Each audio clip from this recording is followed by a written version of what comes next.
Okay, so today I want to talk about Osho's Freedom. This book was something, I literally read this entire book today, and I am so glad because there's certain times where you just pick up a book and you can't put it down because every word resonates with you, and that's what I felt today. And this book it's not like, oh, we need to get together and free the world and get rid of all these restrictive laws and get rid of communism or get rid of capital. Like, it's not something stupid like that. It's about freeing the individual. What is freedom? What does it mean to be truly free? And Osho, in his classic manner, says something counter to what you believe. Most people think of freedom in terms of rights, like, am I free to say whatever I want? Am I free to love whoever I want? Am I free to do this? Am I free to do that? And that's just not it. Like there are different levels of freedom. Yeah, there's material freedom. Like, if you're locked in a jail cell, you can't freely move. But freedom is much deeper than the material. Freedom is always a spiritual thing. Like, are you free to feel what you want?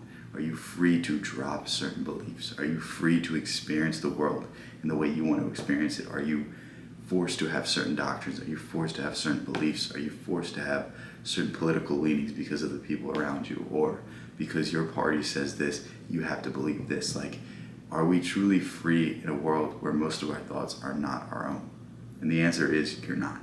The answer is, like, you have to really, really de-learn. That's the wrong word. Unlearn. Damn, it's late.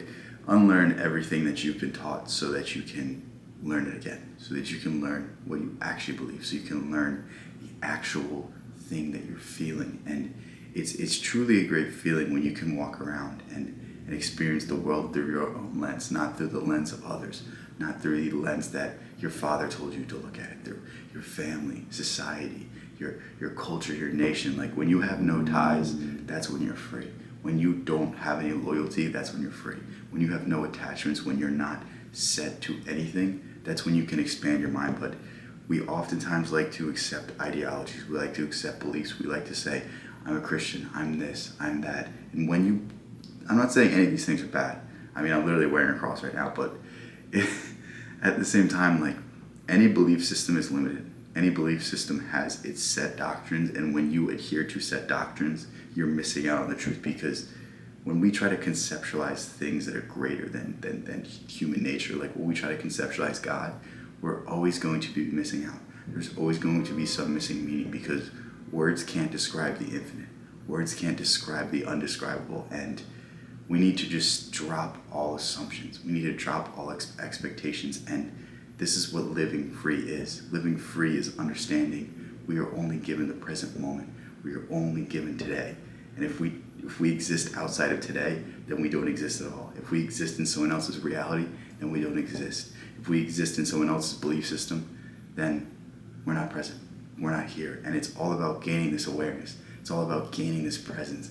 It's all about understanding that in each and every moment we have a choice. We can live how we've been told to live, or we can live for ourselves. We can understand that in the final moment of Socrates' life, he was given the option.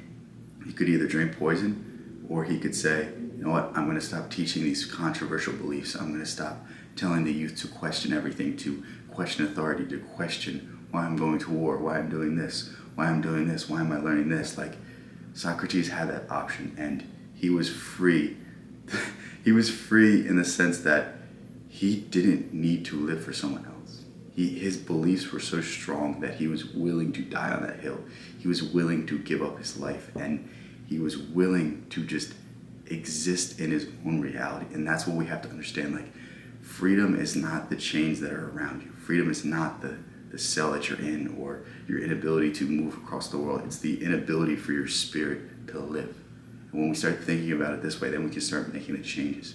We start breaking down the barriers. We could stop having limiting beliefs, having beliefs that prevent us from seeing the whole picture. Because I'm going to give you a little solution to life. There's always two different arguments, and the answer is usually in the middle. The answer is usually somewhere, a mix in between the two. And when we can break down our beliefs, when we can break down the doctrines that we've been living by and accept other ones, then we can get closer to that authentic truth and that real truth. So again, I love every single book by Osho. If you're going to pick up one book, this is a very good option. I also love this one as well, Creativity. This is my favorite Osho book, but again, I picked this one up, 160 pages, read it straight through, didn't really take any breaks, didn't do anything the rest of the day. I had a great day. So if you want to pick up this book, the link will be in the description. Thank you so much for making this far.